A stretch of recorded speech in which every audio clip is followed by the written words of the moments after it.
Okay, we're going to read Genesis 46, beginning in verse 1. So Israel set out with all that he had, and came to Beersheba, and offered sacrifices to the God of his father Isaac. And God spoke to Israel in visions of the night, and said, Jacob, Jacob. And he said, Here I am. And he said, I am God, the God of your father. Do not be afraid to go down to Egypt, for I will make you a great nation there. I will go down with you to Egypt, and I will also surely bring you up again, and Joseph will close your eyes. Then Jacob arose from Beersheba, and the sons of Israel carried their father Jacob and their little ones and their wives in the wagons which Pharaoh had sent to carry him. And they took their livestock and their property which they had acquired in the land of Canaan, and came to Egypt, Jacob and all his descendants with him, his sons and his grandsons with him, his daughters and his granddaughters, and all his descendants he brought with him to Egypt.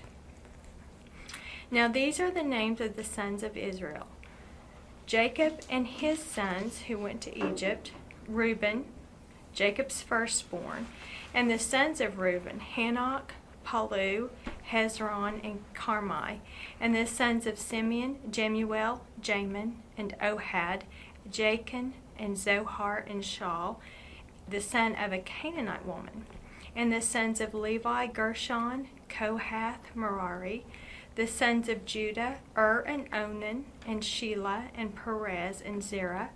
But and Onan died in the land of Canaan. And the sons of Perez were Hezron and Hamul. And the sons of Issachar, Tola, Puvah, Iob, and Shimron. And the sons of Zebulun, Zered, and Elon, and Jalil. These are the sons of Leah, whom she bore to Jacob in Padan Aram with his daughter Dinah.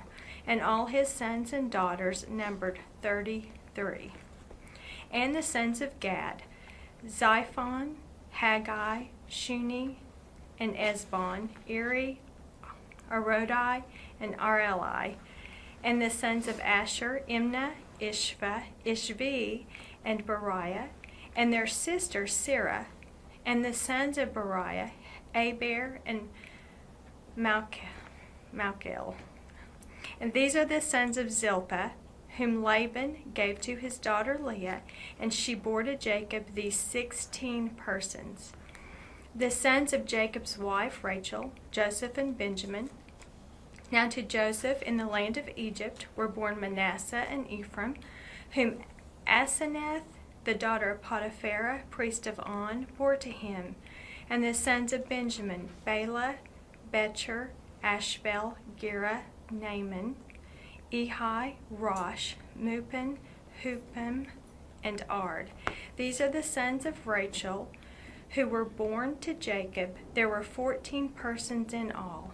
And the sons of Dan, Hushim, and the sons of Naphtali, Jazeel, Guni, and Jerez, and Shelem. These are the sons of Bilhah, whom Laban gave to his daughter Rachel, and she bore these to Jacob. There were 7 persons in all. And all the persons belonging to Jacob who came to Egypt, his direct descendants, not including the wives of Jacob's sons, were 66 persons in all. And the sons of Joseph who were born to him in Egypt were 2. All the persons of the house of Jacob who came to Egypt were 70. Now he sent Judah before him to Joseph to point out the way before him to Goshen. And they came into the land of Goshen, and Joseph prepared his chariot and went up to Goshen to meet his father Israel. As soon as he appeared before him, he fell on his neck and wept on his neck a long time. Then Israel said to Joseph, Now let me die, since I have seen your face, that you are still alive. And Joseph said to his brothers and to his father's household, I will go up and tell Pharaoh, and will say to him, My brothers and my father's household, who were in the land of Canaan, had come to me. and the men are shepherds, for they have been keepers of livestock, and they have brought their flocks and their herds and all that they have. And it shall come about when Pharaoh calls you and says, What is your occupation? That you shall say, Your servants have been keepers of livestock from our youth, even until now, both we and our fathers, that you may live in the land of Goshen, for every shepherd is loathsome to the Egyptians. Okay. Go back to verse 1 and look at these.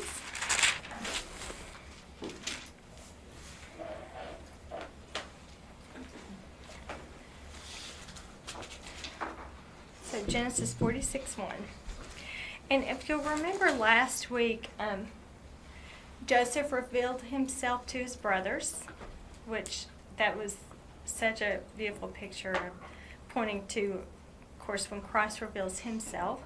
And then they told Jacob that he was still alive, that Joseph was still alive. And he wanted to believe it, but he didn't really believe it. And then once he saw the wagons that were clearly Egyptian, that clearly came from the Pharaoh, and he saw the wagons, then he believed. And but he hasn't seen him yet. So they're going to actually meet this chapter. But so he's heard, and so I mean, they get everything together and they're headed to Egypt. So here, and just notice, I don't know. I know what I've read that it means, but I don't know what it means. But just make note of the times when you see Israel used and the times you see Jacob. It's so intriguing. Once Abram was changed to Abraham, it's only Abraham. But this, it just goes back and forth, and it's so intriguing, and I know it's significant.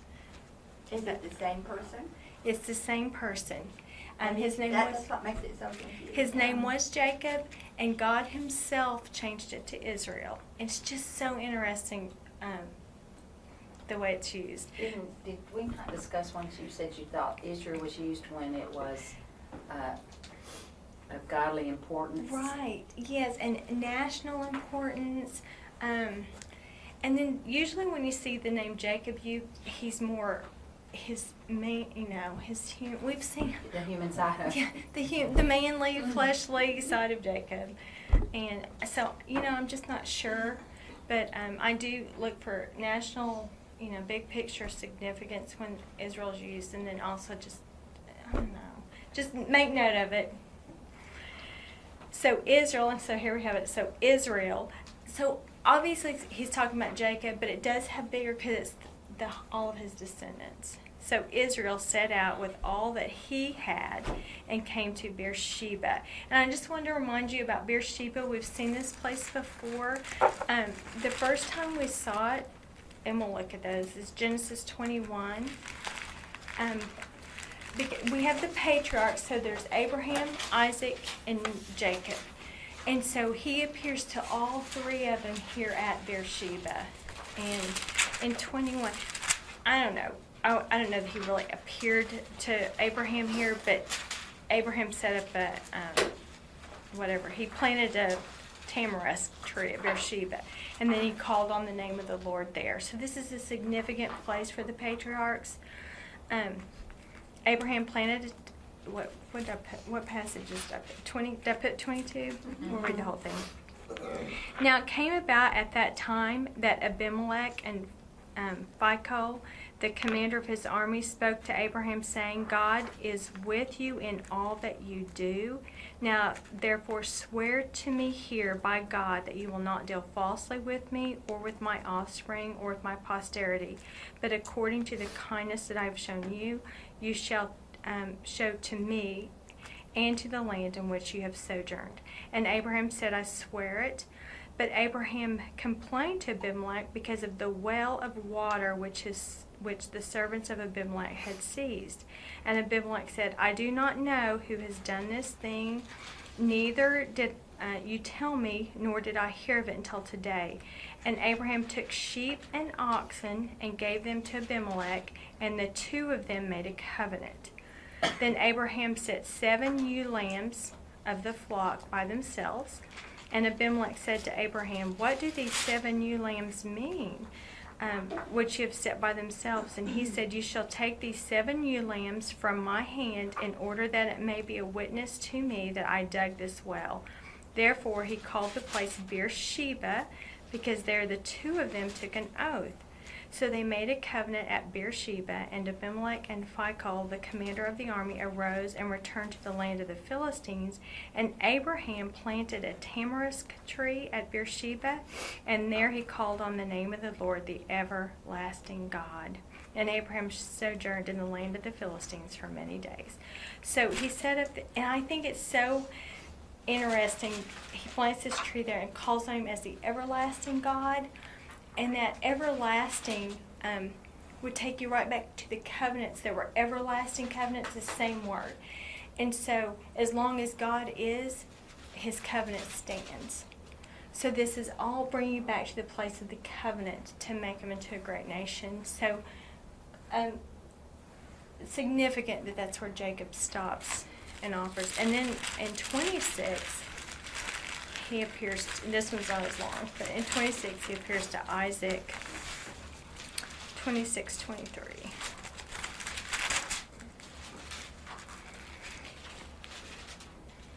And then, and the other significant, when they named it Beersheba, anytime you see beer, B-E-E-R, beer, it's, the Hebrew word is a well or a spring of water or a well of water.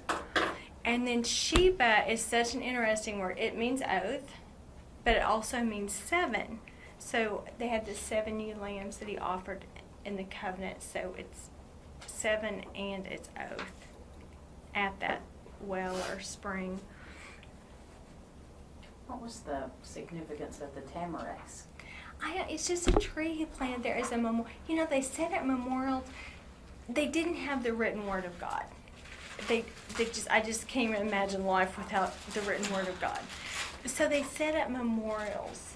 They would build an altar, and here he plants a tree. And so every time you would see that tree, you would be reminded of God's his everlasting covenants, his promise.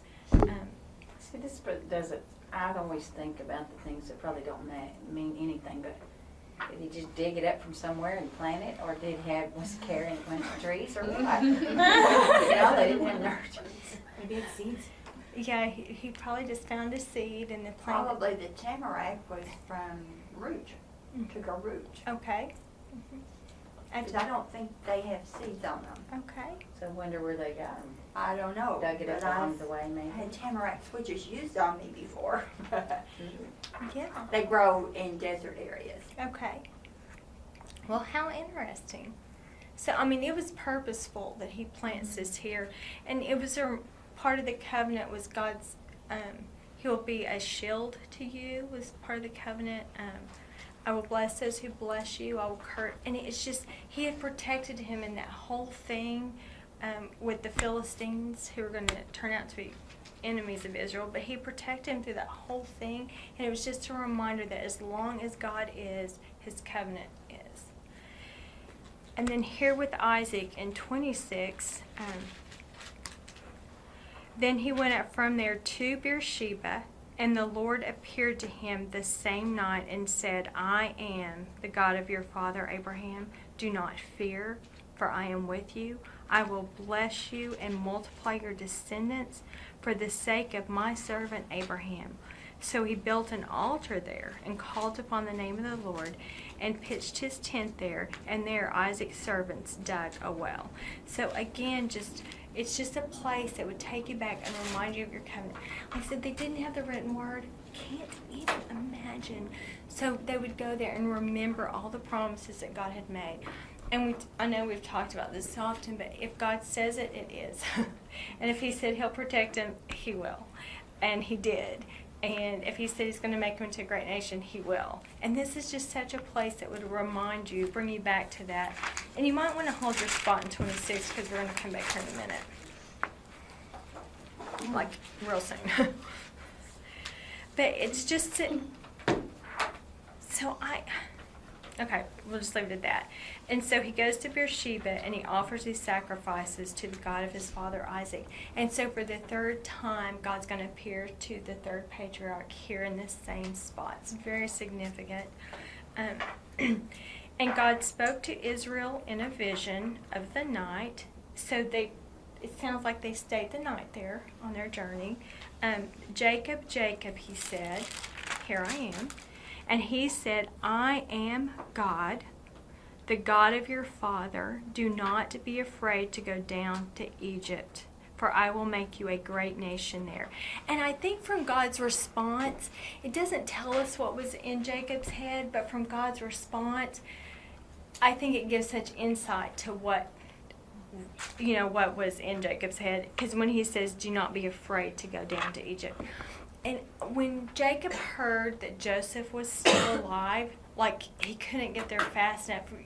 As you read through this, he so wanted to see Joseph before he died. And so, and I don't know if it's at this point he stopped. Here he is. They've traveled far. He's got all of his livestock, all of his family, all of these children. And he's thinking, I'm taking my family to Egypt. Maybe he just thought, I better be really, really, really sure this is what I'm supposed to be doing. And because back in Genesis 26:2, well, I'll read 1 and 2.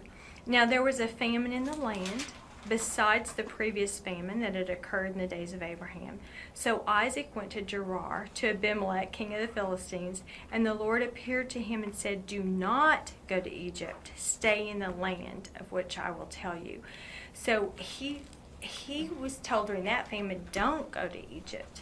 And so these stories would have been known. I mean, they would have told their sons. They would have been passed on.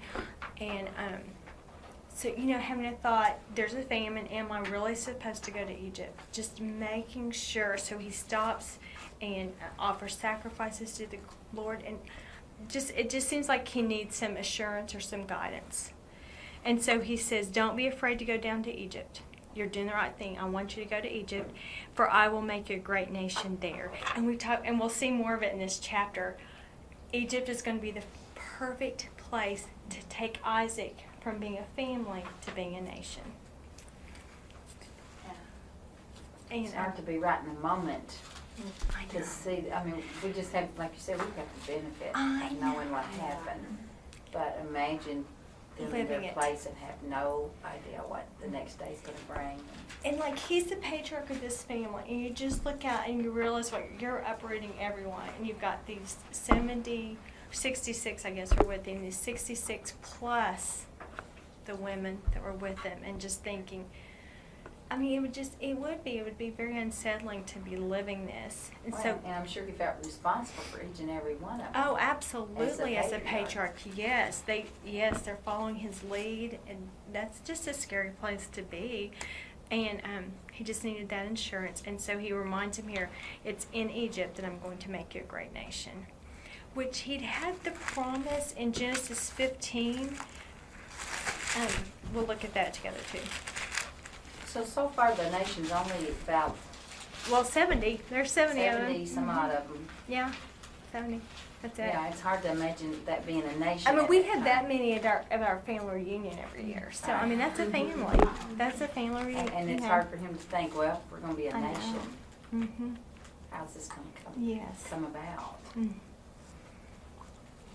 Well, and here in Genesis 15, verses 13 and 14, and I'll just read it. Genesis chapter 15, verse 13. And God said to Abram, know for certain. And I promise you, if God says know for certain, you can just count on it. It absolutely will be exactly as he says.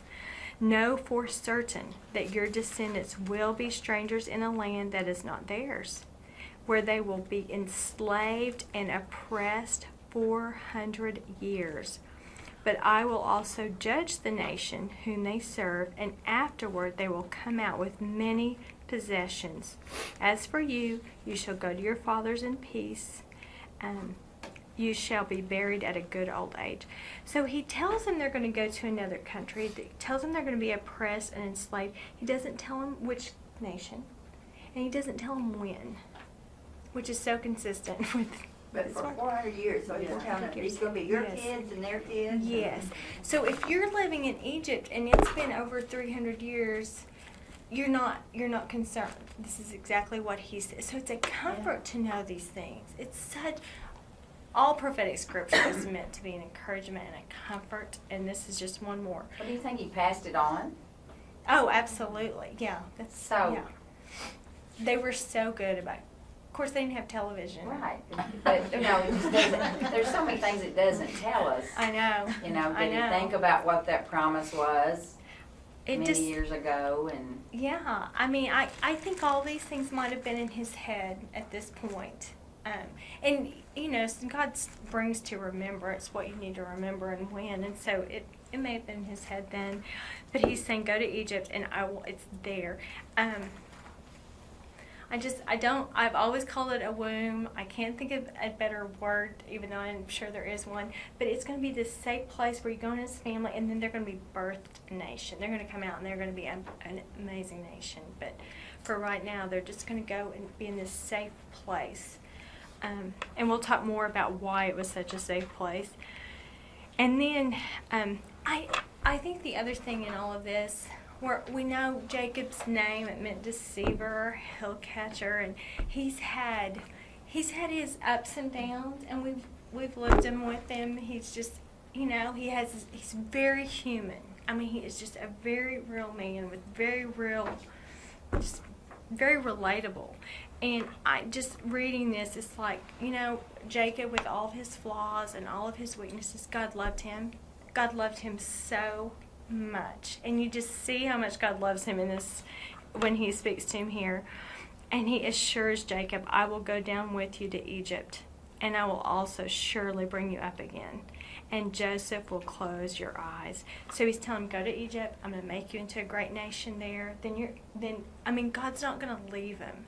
I just think if you're enslaved and you're in Egypt and if you didn't know this, it might be very discouraging. But if you know what his word says, you have that hope and that promise that we are going to emerge from this. We are going to survive this oppression, and we're going to come out a nation. God's not going to leave us. He's going to be with us the whole time. It'll be God who brings them out. And then the last part, and Joseph will close your eyes. So at this point, he's only heard Joseph is alive. He hasn't seen him yet. And I'm sure that too, sons has lied to him before. And by now, he knows they've really lied to him. They kept up this little lie for years. And so this is an assurance. Joseph is still alive, and Joseph will be there when you die. Okay, were you going to say something? No, he's Okay. talking about, doesn't that mean death? Yes, right. Yeah. When Jacob dies, it will be Joseph there with him. So what a comfort to a man who's just had such a hard life and just so many ups and downs and so many heartaches, and just to know that this precious son is going to be there. Okay. And then verse 5. Then Jacob arose from Beersheba, and the sons of Israel carried their father Jacob and their little ones and their wives in the wagons which Pharaoh had sent to carry him. And they took their livestock and their property which they had acquired in the land of Canaan and came to Egypt, Jacob and all his descendants with him. And I do not want you to miss this. All his descendants. Some of the most heart-wrenching passages we've had to read when Abraham had Ishmael and Isaac, and he learned that Ishmael wasn't part of the promise, and he had to send him away. And it was heartbreaking when we read it. And then Jacob and Esau, just that heart-wrenching passage. Isaac loved Esau. Isaac tried to sneak Esau into the promise, and it just couldn't be done. And he had to turn. I don't know if you remember, just Esau crying, bless me, bless me, bless me. And I can't. He'd already given away the blessing. Heart-wrenching. Here, Jacob, all 12 of his sons are part of the promise. All 12. So I don't know. I just don't want you to miss that. He doesn't have to, just single out one son for the blessing. All 12 sons are part of the promise. And all of his descendants with him. So, verse 7. His sons and his grandsons with him, his daughters and his granddaughters and all his descendants he brought with him to Egypt. So, it just details out. When he says all of his descendants, it means all. The women, the children, everything that he's acquired. And God has so abundantly blessed him.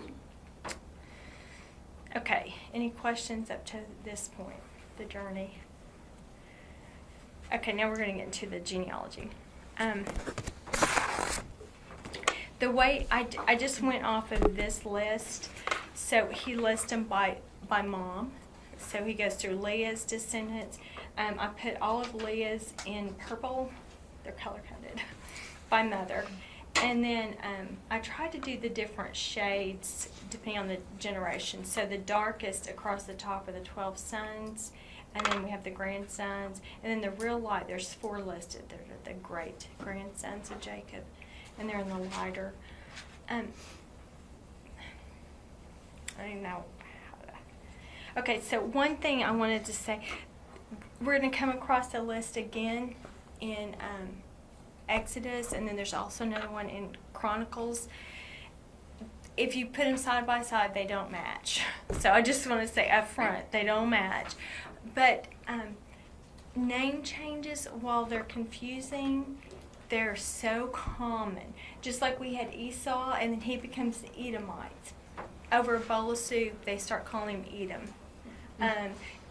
They change names depending on events that happen.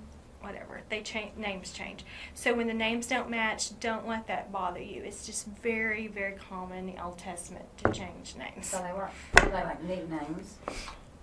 I always thought Edomite meant he was from the land of. Yeah, no, he descended from Esau. Yeah. Yeah, it's confusing. I don't know why. Didn't it have something to do with them being Red. coloring red? Yeah, it had to do with the Yeah. red. Yeah. The stew was red. He was Yeah. red. I don't know.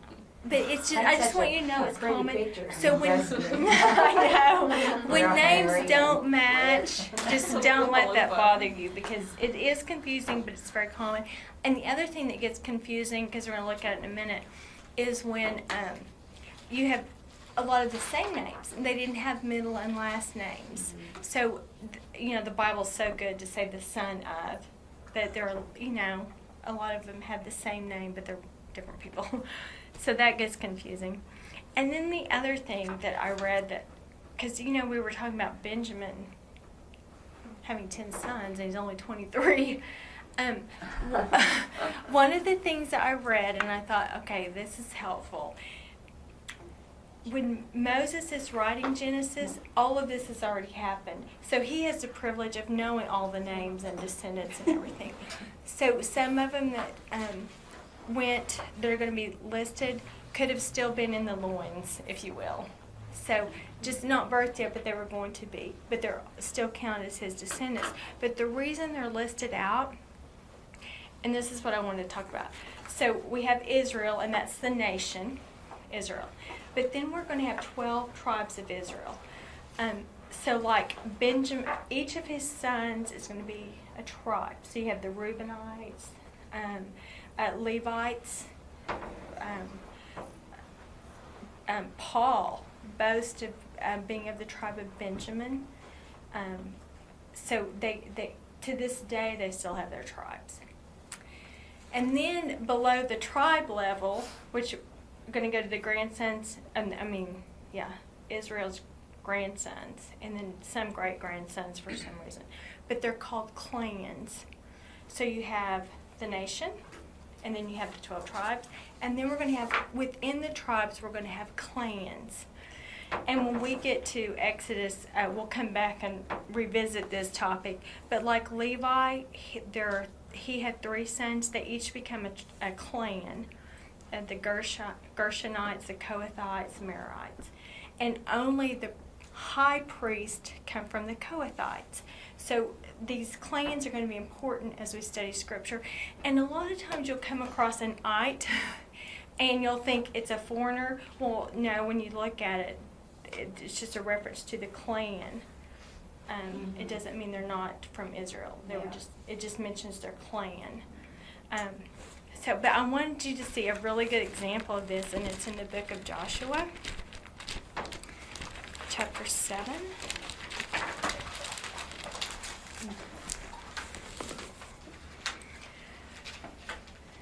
And this is when, this is actually after their years of bondage, they're coming back to the promised land and they're going to inherit their land here. But they had gone out and fought another city and lost. And because someone among Israel had stolen, that they had plundered a city and they were supposed to devote all the plunder to the Lord, and someone in the nation of Israel has stolen. And so they're trying to figure out who has stolen this item. And so in Joshua 7:14, in the morning you shall come near. I'm going to read it in the NIV because it uses the term clan, which I think is more clear. In the morning, present yourselves tribe by tribe. The tribe that the Lord takes shall come forward clan by clan. The clan that the Lord takes shall come forward family by family. And the family that the Lord takes shall come forward man by man. And then when you turn over to 16, they actually do this. So Joseph arose early in the morning and brought Israel near by tribes. And the tribe of Judah was taken.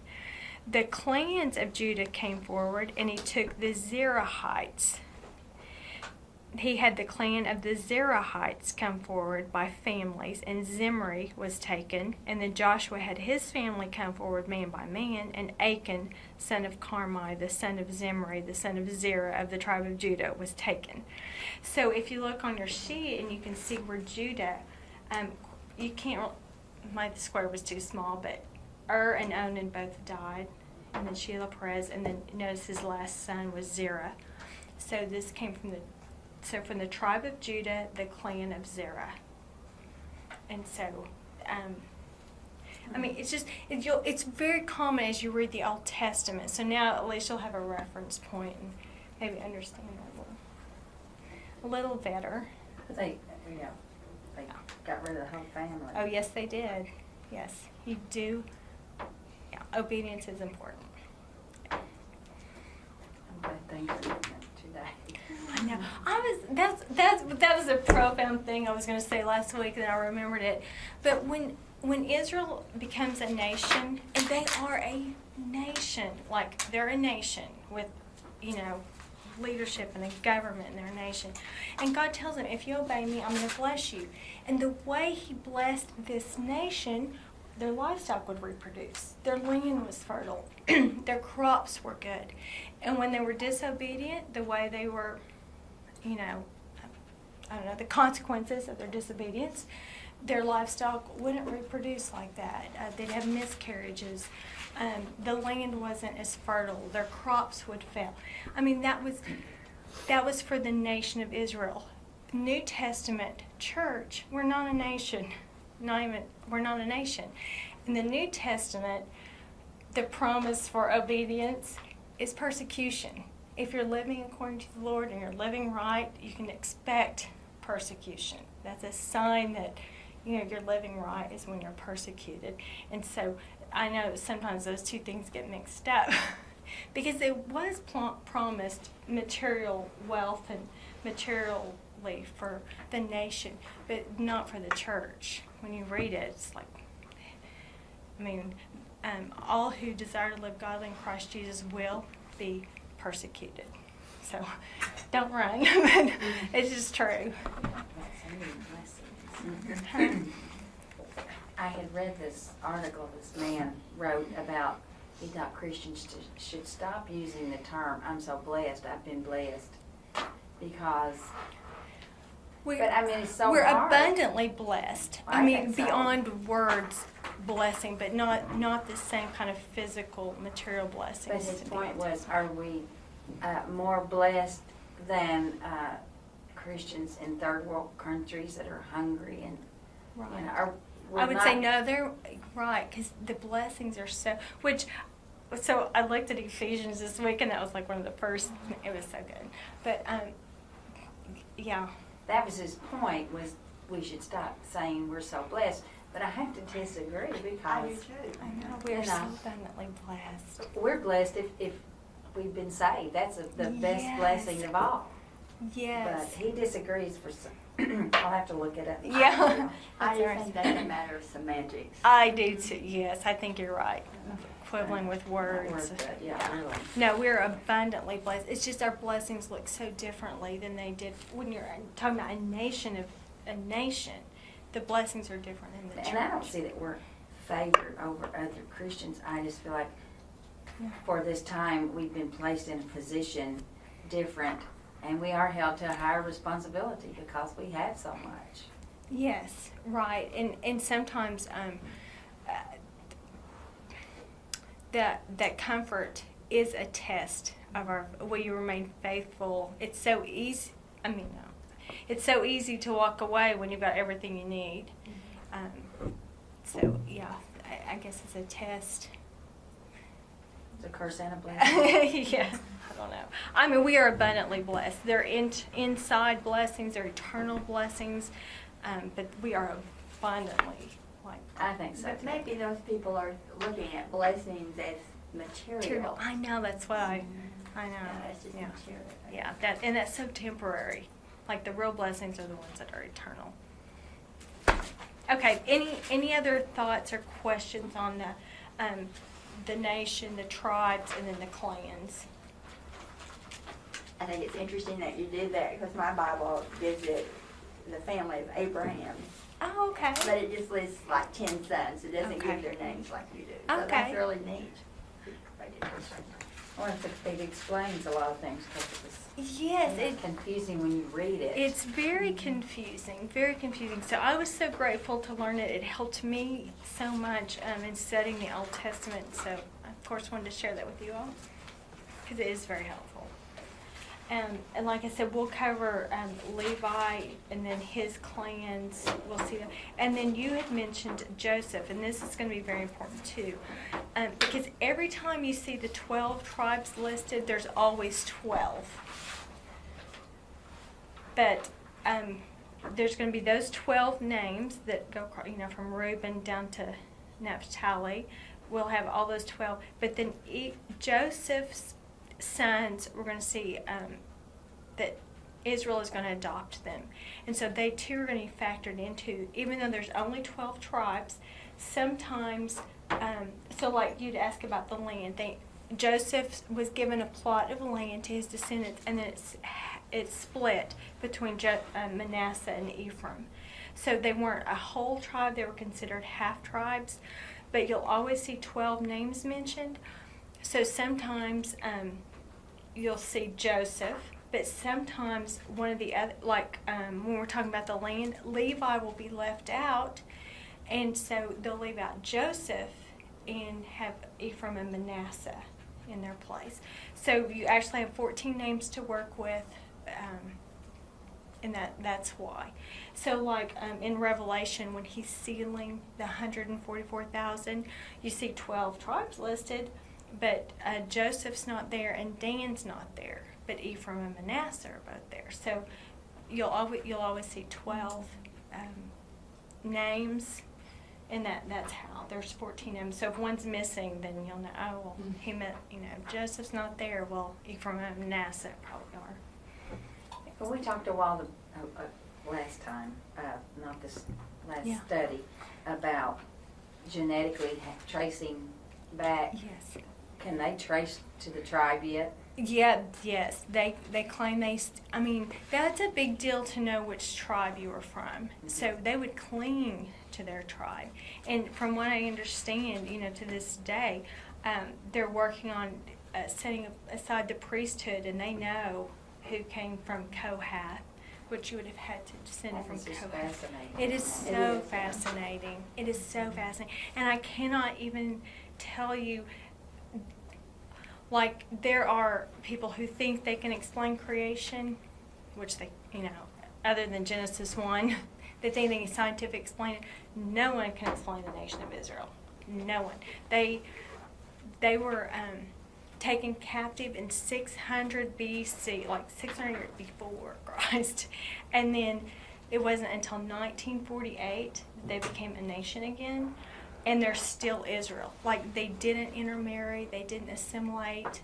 They are still, and there is no explanation except that God is, His Word is true, and He's more than. Well, that's what someone said, Yes. that's the proof right there. There is no explanation. You can, if someone wants to debate creation and evolution, whatever, ask them about Israel. Just explain Israel. You cannot explain Israel. When you understand their history, you cannot explain Israel, except that there's a God, and when He makes a promise, He keeps it.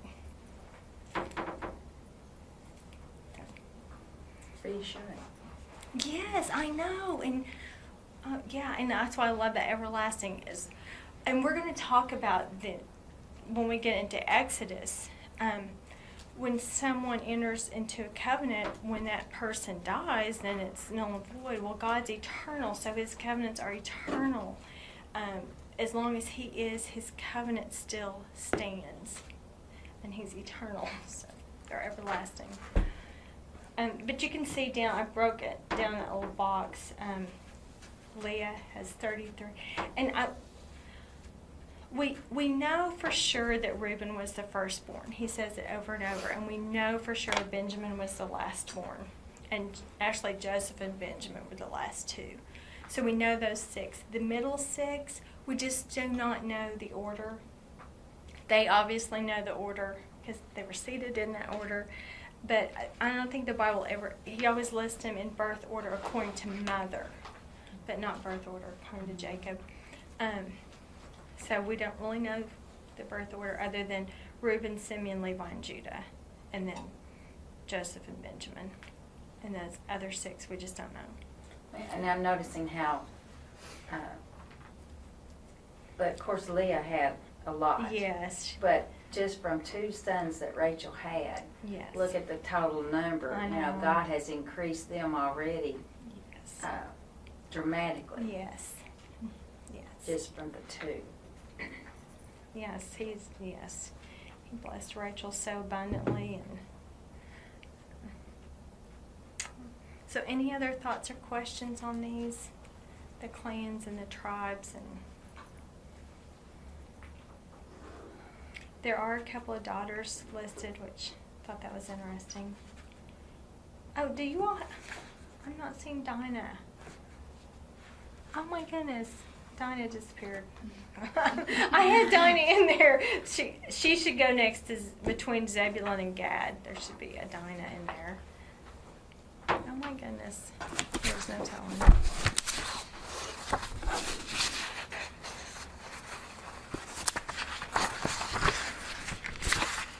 Let's see. Okay. Okay, any other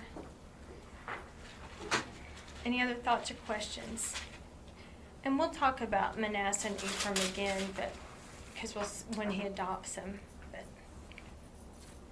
okay, we clear? No questions or? Where are we at now?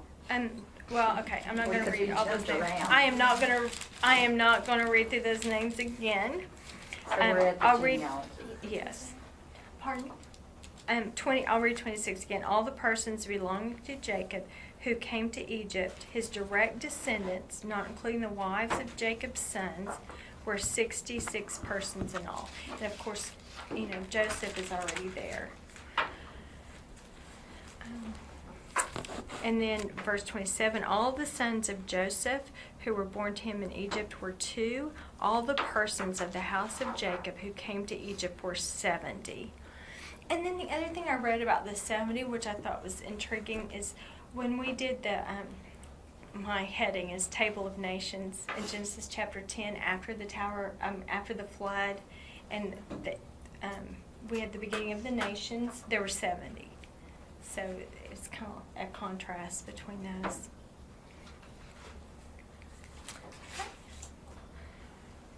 Okay, if we don't have any more questions on the genealogy, because I know it gets confusing. Okay, Genesis chapter 46, and I'll start in verse 28. Now he sent Judah. So this is Jacob. He sends Judah ahead of him. If you remember, Reuben had relations with Bilhah, one of his dad's wives or concubines.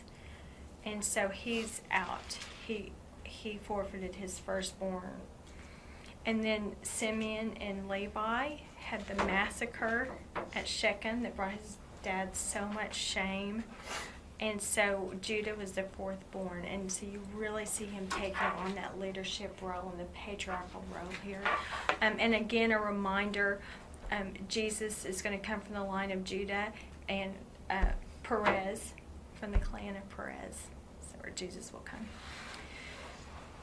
And so Judah's really taking this role. And so Jacob sends Judah before him to Joseph to point out the way before him to Goshen. And they came into the land of Goshen.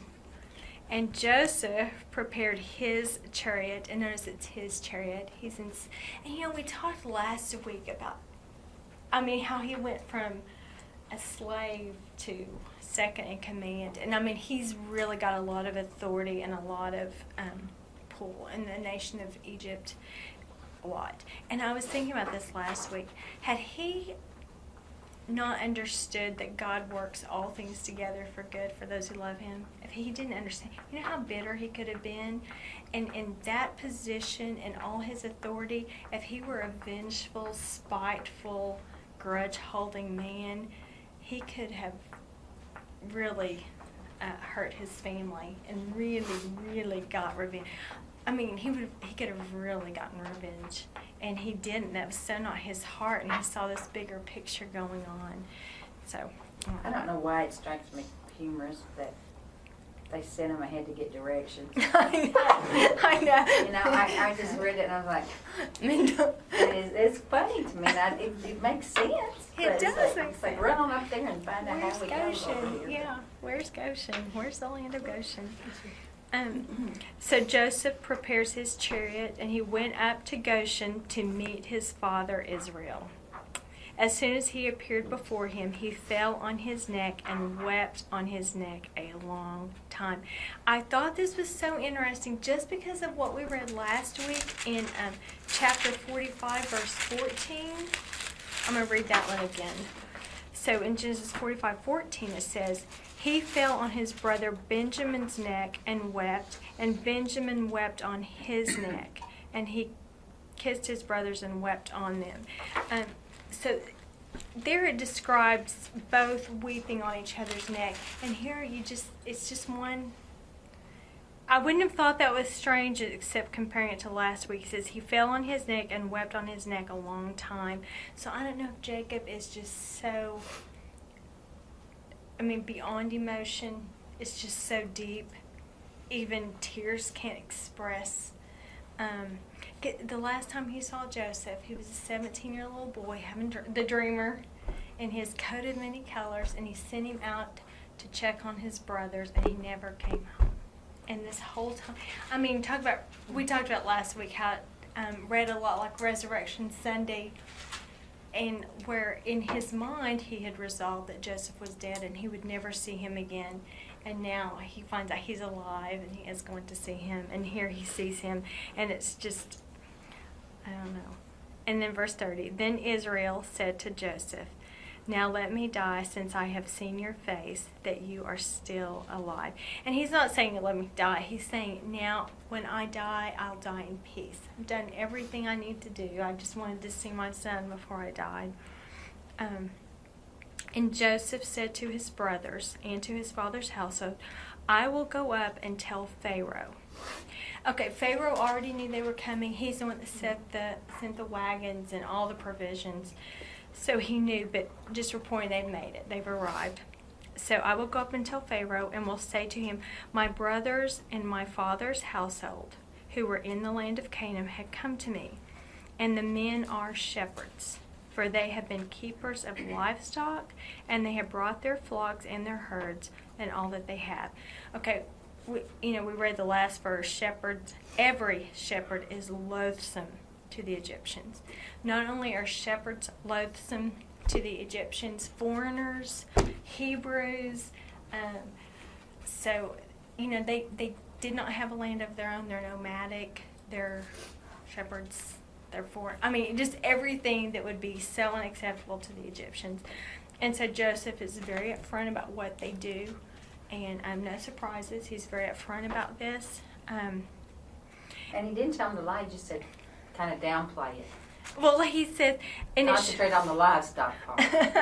well, he says, and when Pharaoh calls you, because Pharaoh is going to call you in, and he says, what is your occupation? That you shall say, your servants have been keepers of livestock from our youth, even until now, both we and our fathers, that you may live in the land of Goshen. So there's two reasons for being, obviously you don't want any deception. We just want to be upfront, no surprises, we're shepherds. But then also, Egyptians were so, they did not embrace foreigners. Like we've seen these other tribes that wanted to intermarry with Israel. You do not have to worry about that with the Egyptians. And so this would give reason for them to be further isolated from the majority of the population of the Egyptians. It'll keep them isolated and protected. And it was a good piece of land. Good area of land. It was the perfect piece of land for shepherds. So it's isolated, but then it's also fertile ground for their agriculture, and then also for their livestock and for grazing. And it's just the ideal place, but that would further ensure that they would be isolated, because God's going to turn them into a nation. He doesn't want them intermarrying, and He's just building a nation here. Something that keeps coming to my mind is that one passage where Joseph was telling the dream, and his father pondered all these in his heart. Yes. And so he's had all these years to I know. but why? Trying to put this together. Yes. And part of the weaving is because he trusts God and wants to see this, but how? And finally this, I think that's part of it too. See, I think if he had really believed those dreams were coming true, I don't think he would have been in such despair. He had the truth, he had the promise, but I think he thought it all died when Joseph went away. But yeah, I think at this point it's starting to all come back, especially when and I think we're that way too. We Yes. trust God will lead, but at the same time, I we're know. not learning How? I know. Because we can't figure out how this is going to happen. Yes, you just think, how? I don't understand how. But, we've learned just believe His Word, leave the details to Him, which I always say it's so much easier for me to tell you that than, but yes, it's so true, Sandy. It's so true. If we will just believe His Word with all of our heart and just let Him just work out the details. That's such a good reminder. This is the case also where they're telling a half-truth, but it is also the truth. The truth, Sheep right. are livestock. Yes. Yes. They just don't Yeah. define. Yes. Yes. Yeah. Yeah, that's true. I mean, He does some. They brought their flocks and their herds. These men are shepherds.